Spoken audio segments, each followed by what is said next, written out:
Hello and welcome to Real Hi-Fi Help. So, the sound from audio metals. I'm going to cover basically most metals that you get in cables, plugs, whatever, just to give you an idea of what's going on. And I'm really going into detail here, so try and, you know, try and go through the video from start to end, just like all my other videos. It will help you a lot, kind of figuring out what direction you want to go with your sound.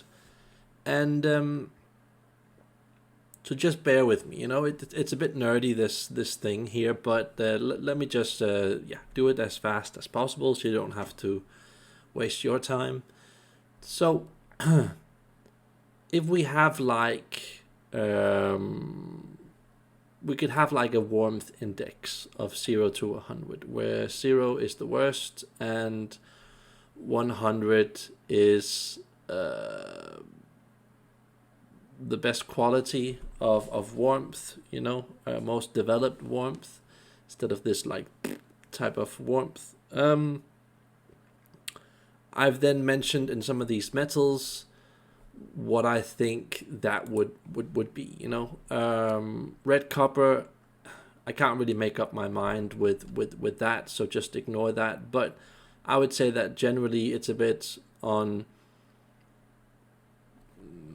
the thin side of the copper potential, but still has a bit of that glowy warmness. So I'm just not really sure about that one, guys. But I think that red copper is generally more down-to-earth, naked human sort of sound compared to the normal copper, where it's a bit more raw. It has this glowy, romantic, almost energetic property with a bit more movement. It can get very interesting, red copper. It just, personality-wise, it just many times feels like this could, for the money, generally give a bit more than copper, but it could also be a bit difficult to control.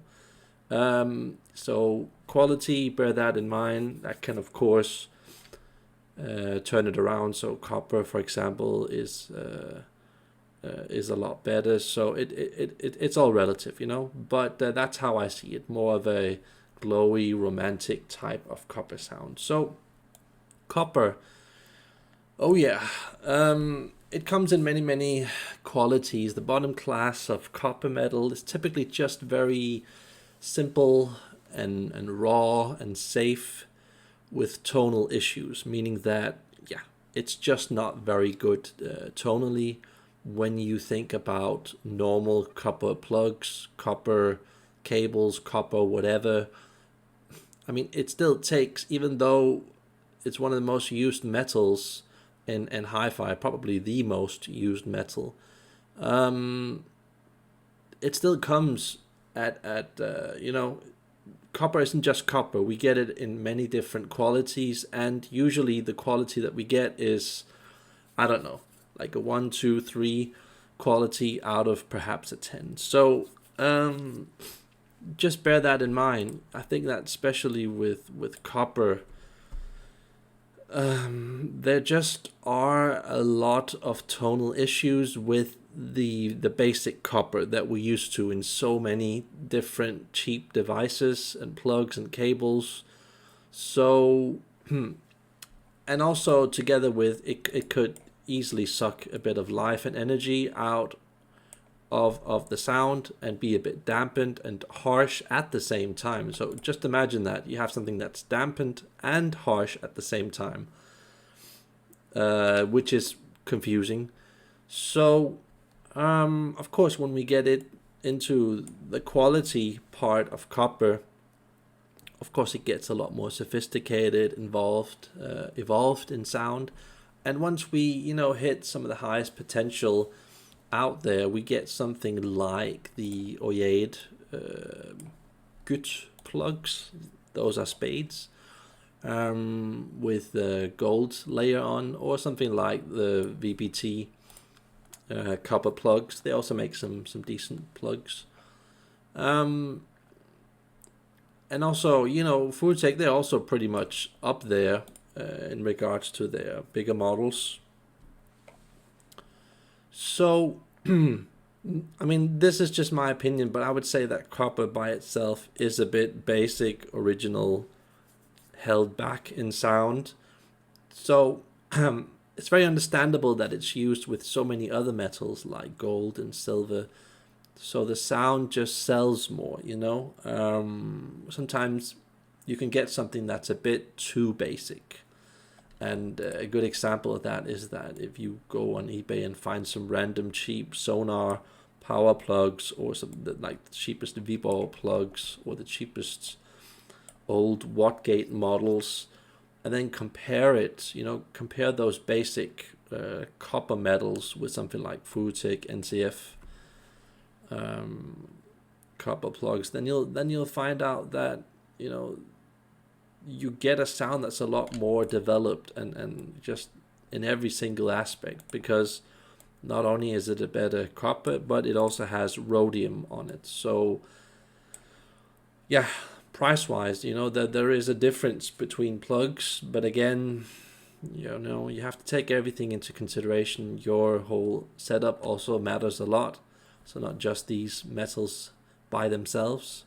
So basic metals like bronze, brass, copper alone by itself has a tendency of lacking a bit of 3D layering and sounding just a bit flat, naked, and raw.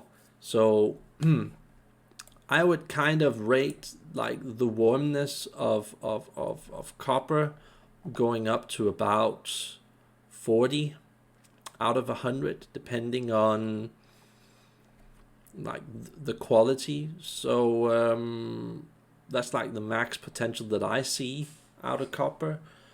So of course, that many times wants manufacturers to put something a bit more interesting on it, like rhodium or gold or whatever. But that's just how I see it. Gold. Now it's getting a lot more interesting. Now we're getting into a more of a luxurious sound that is more heavy, with a lot more electrical resistance. There is a sense of more warmth with this resounding effect, sometimes bringing about a bit of a tinniness, but that's when you really look at the really low quality gold plugs. And you just get this sort of class and personality appearing more with gold. And of course, it depends on the quality and the thickness of the gold and the combinations with other metals like copper and silver. So in the end, it can vary quite a bit. But there is a sense of majestic presence and calm demeanor with gold, making you many times feel like you can just pump a lot of energy into this metal. What I mean by that is turning up the volume a lot more, because it's almost like it has more of a dampening effect. And it still won't quite, even though you just turn up and up the volume, it still won't quite get off its behind and do the job, do the last part.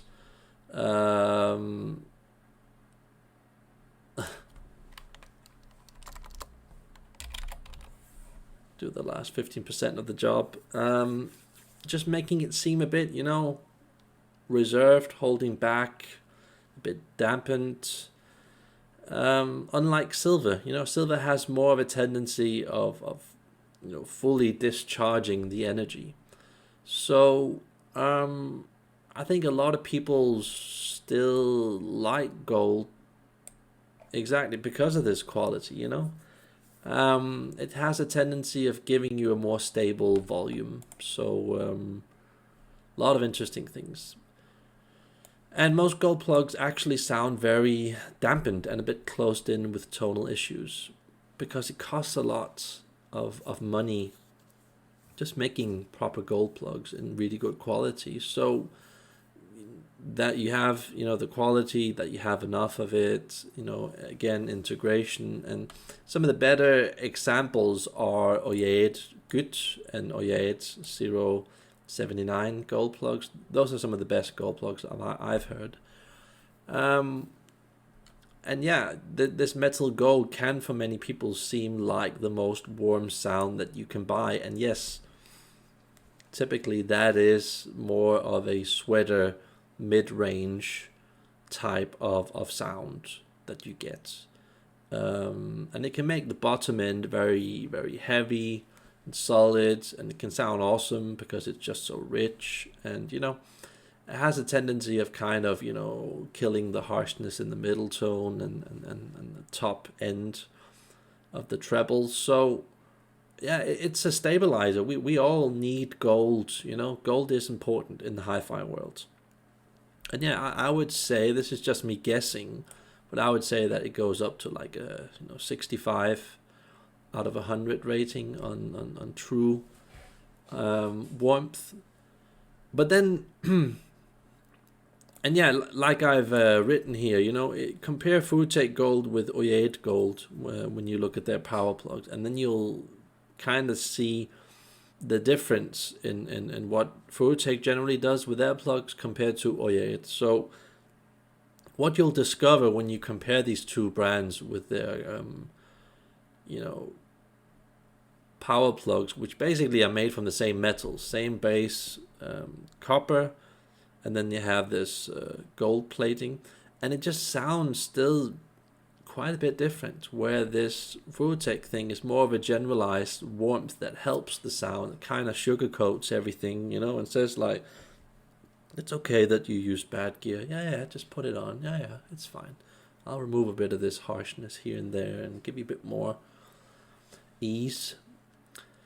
And where Oyed is more of a, higher level sound in general, where you just, it demands more of your gear.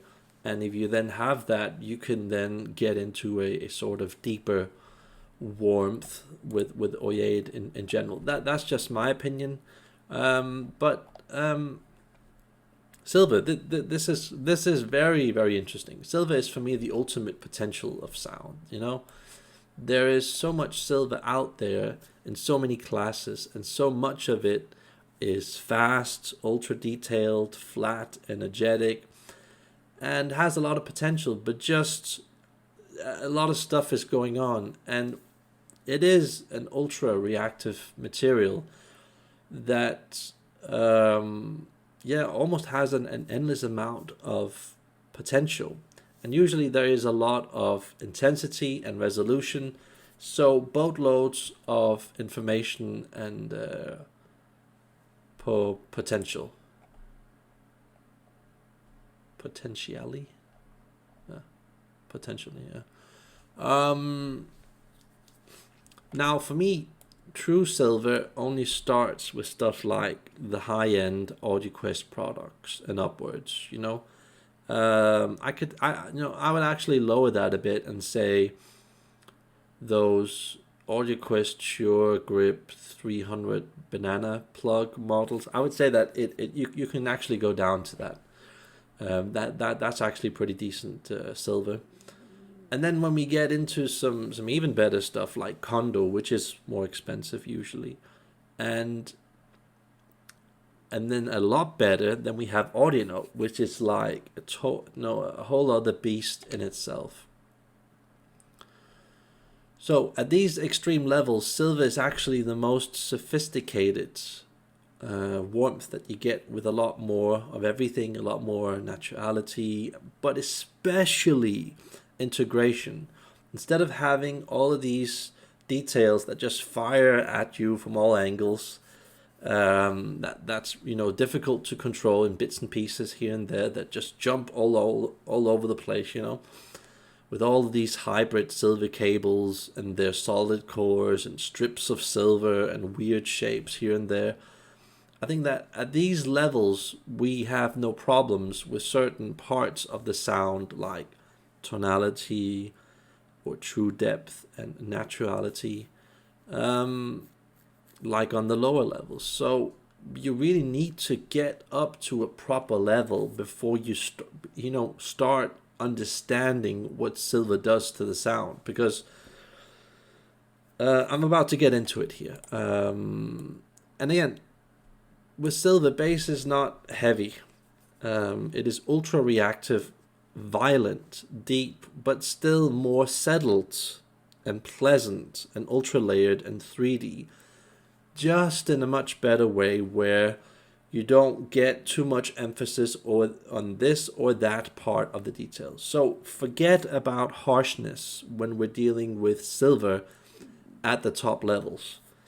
At the top levels, you hear how moldy most copper and gold metals are on the market, even the better ones, and how copper and gold actually sound a bit harsh and closed in when you get into the good silver, and how most silver plugs, cables, whatever, at the bottom end is just so pathetic in most ways.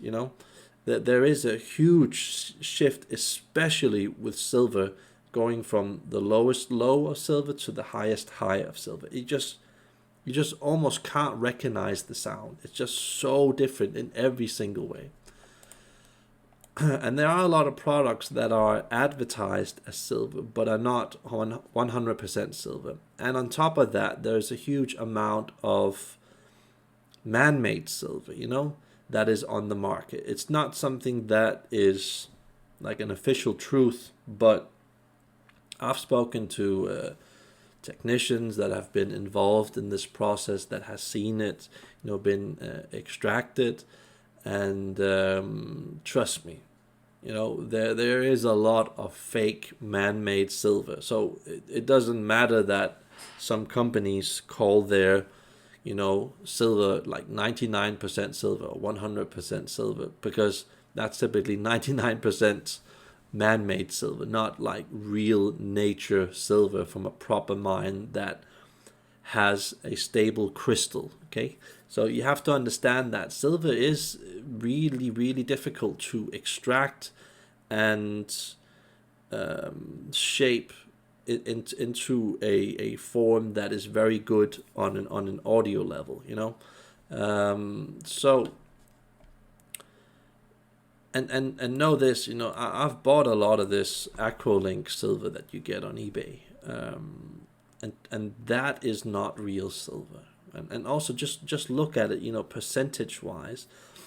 If you compare that amount of silver with actual silver bars on the market that tell you what silver is worth and what it costs you to get proper silver, you'd end up with probably something that is 10 times more merchandise than the actual price of silver in regards to this particular example.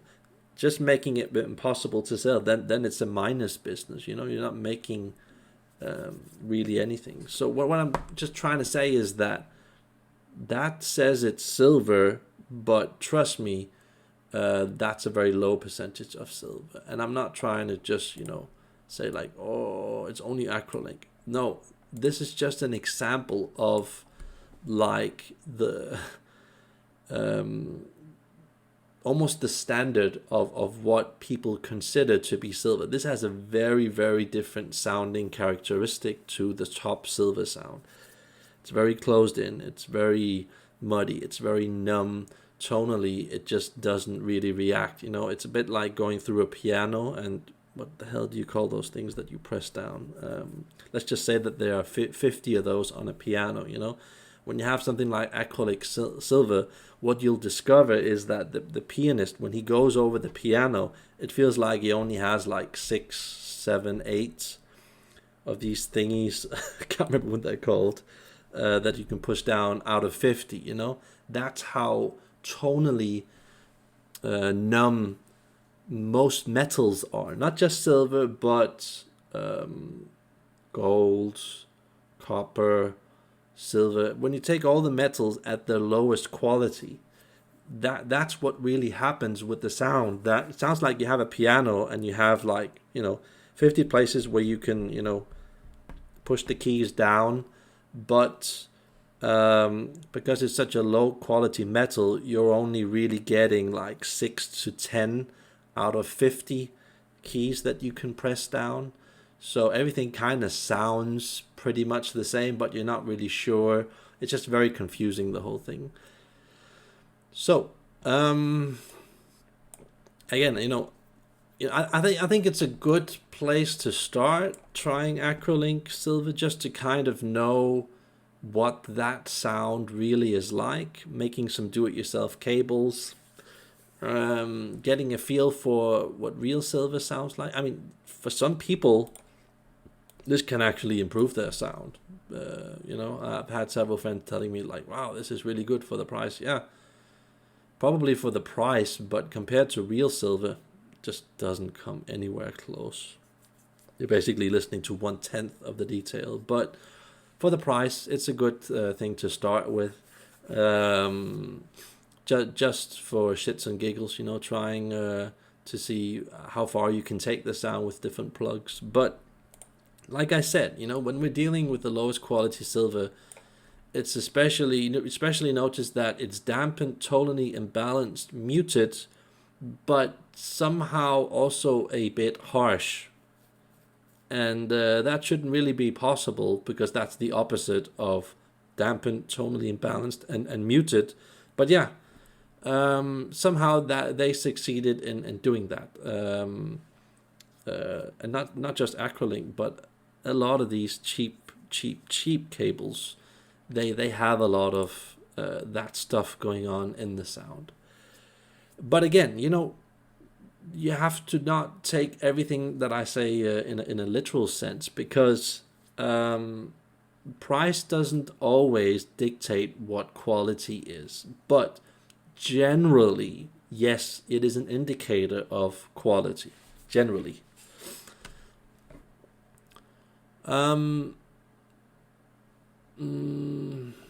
Yeah, and I would say that only around of course, there are levels between Acrolink, which I think is some of the worst stuff out there, and then over to like the AudioQuest highest end products.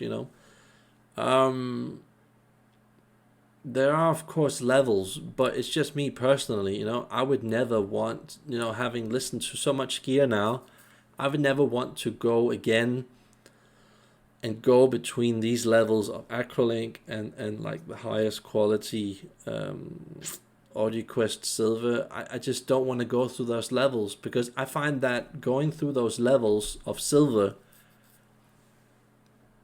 is annoying, in so many different ways. Yeah, it's nice following progress, going through like level 1 to 2 to 3 to 4, whatever. But it's just me. I've reached a point where I just don't want to go back and listen to that. Once you've listened to the high grade stuff, then you only want to go back to a certain point. And this point is just different from person to person. But there is a huge gap from this type of silver to AudioQuest type of silver to the top audio note silver. There are like 3 gigantic differences, and that's the problem with silver in general. At these lower classes, the sound can be, like I said before, muted, soft, lacking a lot of stuff, or totally the opposite, aggressive, or sort of a mix between those two, and that's why I just don't want to mess around with cables in that end, because you're just creating systems of opposite, where you have like a warm cable that tries to speak with an analytical CD player that speaks with a sort of muted speaker, and when you get into these sorts of hi-fi compensation, and you don't necessarily have to pay a lot of money to solve those problems, but I just feel that when you do these types of things, you're just running around in circles in a way. But yeah, it's still hi-fi. We still want to try everything and kind of figure out, okay, what does this thing do with that thing? So I'm just trying to give you guys just a circa idea of what's what. So only around AudioQuest top end cables, Yoma cables, perhaps Siltec. I think Siltec is stretching it a bit. I'm not terribly impressed with their silver cables, but they still make some pretty damn good cables. I just think that they're totally overpriced. But I couldn't think of a lot of brands that I could put here that actually made some okay silver. So that's why I put them in there. And then yeah, Kondo also comes really damn close to Audino. I just don't feel that they have that last bit of clarity and integration, and and the deepest deep warmth. I feel it's a bit held back many times by the plugs that they use, and just somehow they just don't get that last bit like Audionote does. That's just my opinion, but they still make some damn good silver products. I mean, damn good. But yeah, we are into a warmth of 0 to 100 in terms of potential, depending on typically how much money do you have. It's very much about money when we're talking about silver. You can't beat around the bush. I mean, you just generally have to pay a lot of money to get something that's close to silver. And when we're getting into cables that are all these different shapes and they have this coated silver here and there and it's mixed with other products, yeah, it definitely does something to the sound, but there's nothing like the best silver in the world where everything is, the best quality silver, and it's thick and it's in different thicknesses, and it's just made in a more simplistic way instead of having 10 layers of insulation and being mixed with all kinds of stuff. That's just my opinion. So let's get into bronze. I haven't heard a lot of bronze except for like the base of the Oyade 046 power plug, so I'm not so sure about this sound. But I would say that, it's very close to brass, just somehow different. Perhaps a bit more metallic than brass. I'm not really sure. But I feel that in terms of warmth, not really very high. And that's also why it gets mixed with a lot of other metals when you use bronze typically. So yeah, I'm not overly impressed with this metal. Very, very basic, but still a lot of mixing potential with other metals. So doesn't make it necessarily a bad thing. You could still save money, use this together with another quality of metal like, I don't know, copper, silver, whatever, and still get a very good sound. So brass, yeah, this is very interesting. This I do have a lot of experience with, and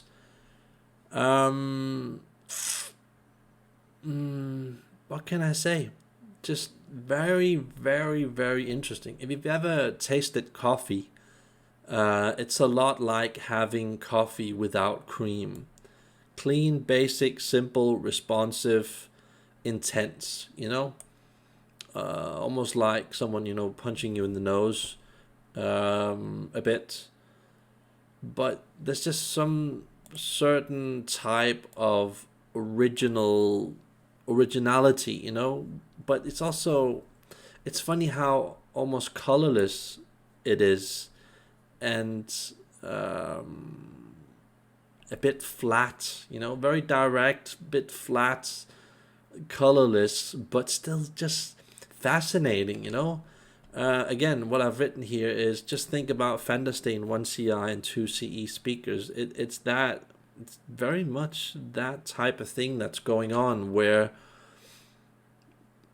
it just has a very different priority, and yeah, listening to this for prolonged periods of time, that will definitely create some mental fatigue.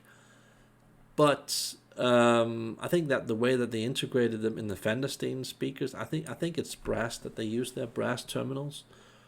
Very, very interesting indeed. So just very different spin on the sound that you just don't normally get. And if you want to try some really interesting brass plugs, try the Oyade 029 power plugs. If you have a very closed in muted sound that is a bit too nice and polite and muddy, and you want something that has a bit more thrack to it, you know, a bit more directness, a bit more clarity, a bit more intensity, you know, and you know, like wants to head things, you know, like go directly into to you know, confront the sound, like I definitely think that you should try this. There are people out there with something like a Torhauge overly warm amp that's put on a set of speakers that is pretty tough to drive, you know, and you could feel that the bass perhaps is a bit on the polite sound, a bit side, a bit too nice, bit too, what do you call that, soft. If you want some firmness in that bass and a bit more attack and clarity and directness, you know, go for brass, you know. It's cheap and it's surprisingly interesting, but you know, you can also compare, you know, there are a lot of brass plugs with some rhodium on them. I think Gigawatt made an in-wall plug that has brass as a base metal and then rhodium. My God, is that just almost horrible, that sound, at least to me. Very different sound, and some people will probably like that sound, but I'm just warning you, you know, Rhodium is pretty reactive and out there, freaky type of sound, and when you put it together with brass, which also is very, very direct and intense, it can get very weird, that type of sound. So yeah, you kind of want to beware of plugs generally that have brass as a base metal and then rhodium coating on the outside. That can really flip the sound a lot. So let's go over to rhodium. Yeah, just an explosive. Yeah, not really much warmth there. Sorry, but rhodium. This is really an explosive, reactive type of sound that sells the sound a lot compared to these base metals, you know. And when I'm talking base metals, I'm talking bronze, brass, copper type of stuff. So this is the sound of hi-fi, which can mean that it's either really good or really bad, you know. It's a lot of emphasis on structure and isolated parts of the detail when you get rhodium. So it's a very much of a hit and miss kind of thing, where I think that most of the time it is a miss when people, you know, manufacturers use rhodium in their plugs. Don't get me wrong, rhodium can sound good, but not a lot of people have a really, really good bass in their system to explore rhodium and get a positive out of it. Okay, so you just wanna, you know, you might wanna reconsider, you know, starting at some of the bottom levels, not having all of your power in order, and then, you know, jumping into rhodium and, you know, brass plugs and stuff like that. You know,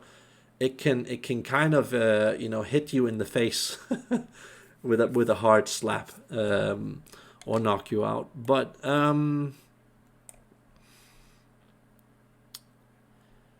yeah, it's just I find it a bit. It's kind of a weird sound. It often gets very weird and about just listening to gear when you have rhodium a bit here and there. In good systems, it doesn't take more than a set of rhodium spade plugs or one set of rhodium power plugs on a system like, for example, mine, which is AudioNote system, to totally, you know, flip out the sound so it goes onto this completely different, you know, track or priority or whatever you call that. And I think that, you know, especially it just sounds really good, you know? Like, we've got Rhodium on the plugs. Yeah, yeah.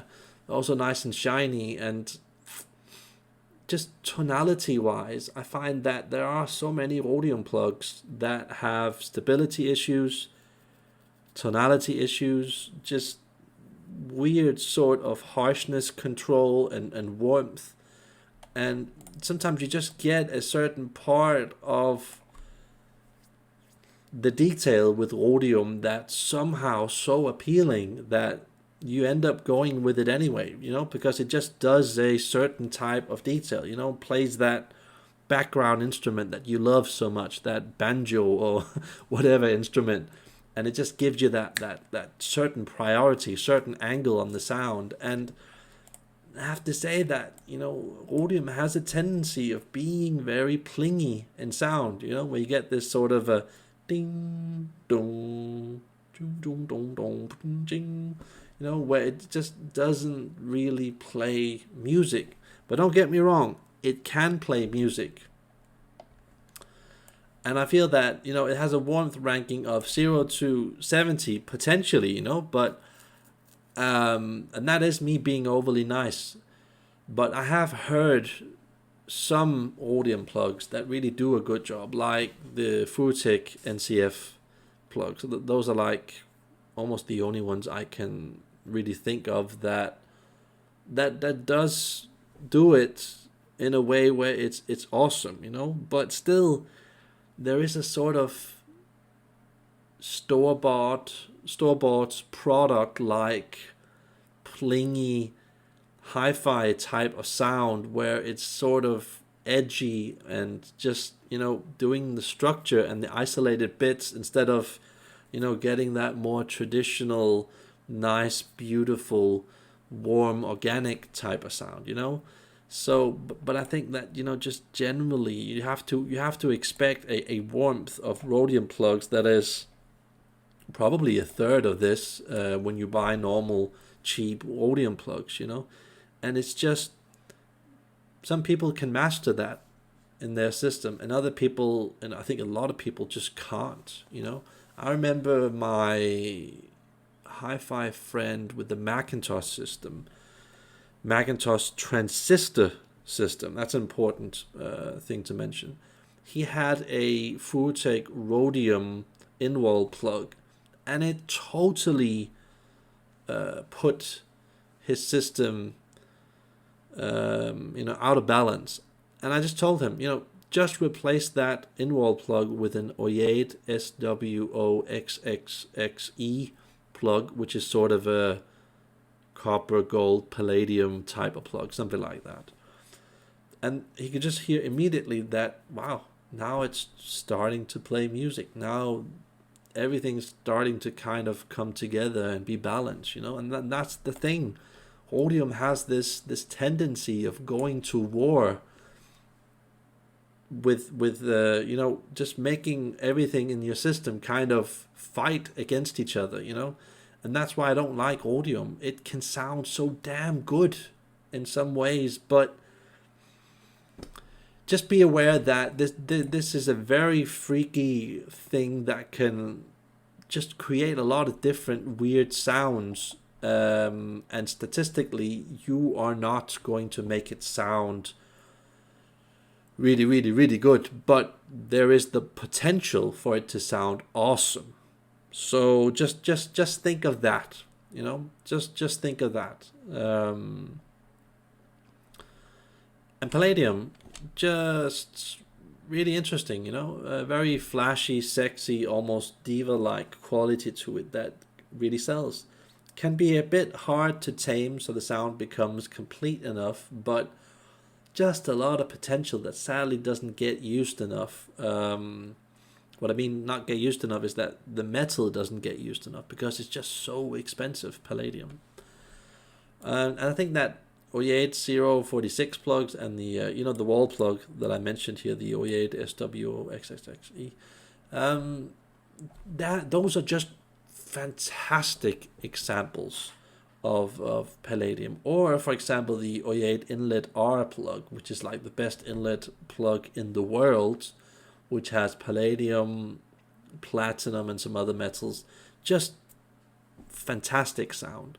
That's also a really good example. So put that in mind. Inlet are also really good example. You know, there's palladium and some other metals in it. Awesome. And warmth, I really don't have an idea. I just haven't tried enough palladium, because palladium is still so expensive and so rare to try in plugs that it's difficult to kind of generalize, you know, with all the other plug types, you know, especially copper. I've heard several hundreds of those, and gold, yeah, probably also like a couple of hundred, and silver not nearly as much, but difficult to get a hold of palladium. But what I've heard from Oyed, who generally are very good with what they're doing, they make some pretty awesome palladium sounds.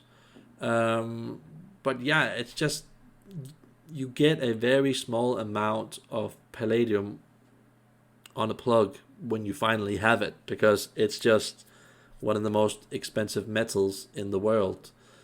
But I feel that if we could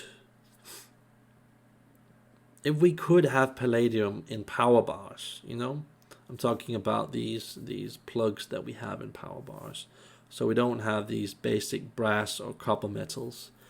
I think it would be a lot more interesting, a lot more rich, a lot more personality, a lot more of that rich glow to the sound. So sadly, we still, even though we pay a lot for our power bars, once we go up in price, we probably pay several thousands of dollars, we still don't really get palladium plugs. You know, we might, if we're lucky, get some partially silver plated copper plugs, you know. I feel that that's a bit sad. It would be nice to see a bit of palladium there, because it just has that certain flow, personality, you know. It's like, there's something about it, you know, a bit tube-like, you know, in a very mature, older woman type of way, you know. It's a certain personality and flow to it, you know, that I just kind of like. So even though it's flashy, it still has quality to it, matureness in a way, you know. It's kind of interesting. So Sync, I've not heard enough of this to really judge it properly, but manufacturers like Wattgate use it in a very interesting way together, I think, with copper and silver, as a sort of a sandwich combination in their 3050 power plug models. That's a very interesting sound, you know. That's one of the few times where I thought this has a lot of potential. And I still haven't to this day heard those plugs. I've only heard it from friends describing it for me over the phone. I haven't heard them directly, but I've heard other Sync plugs, and it definitely has a certain property that we need to investigate more, where I feel that there is a lot of potential here. I just don't know exactly what it does, just that there is something about the sound that I heard from other Sync plugs which was really interesting, you know, and could still be very cheap. Platinum, yeah, just insane detail, very hard to control, so it sounds natural. Fantastic bass response, kick, resolution, intensity. Yeah, a bit difficult to control, also tonally, but an amazing potential. I heard it in the Oyed M1 F1 plugs. That's where you really get to hear Platinum for the first time. Also those Inlet R Oyed plugs. My God, you know, what a sound. That's really for people who just want maximum detail and fantastic response, you know, crazy good response. But warmth, difficult. You know, I don't feel that we can get into a high level of warmth here. You know, fantastic, really fascinating type of sound, but yeah. So remember that these are all of my considerations, and not necessarily what everybody will hear. Also, the implementation with cables and other gear will also play a big role. So I just want to say that the actual way of producing these designs is so different from company to company that the same metals and designs could easily produce a very different sound. And then the huge factor is also the quality of that particular metal or mix of metals that could easily be on at least 10 different sound levels.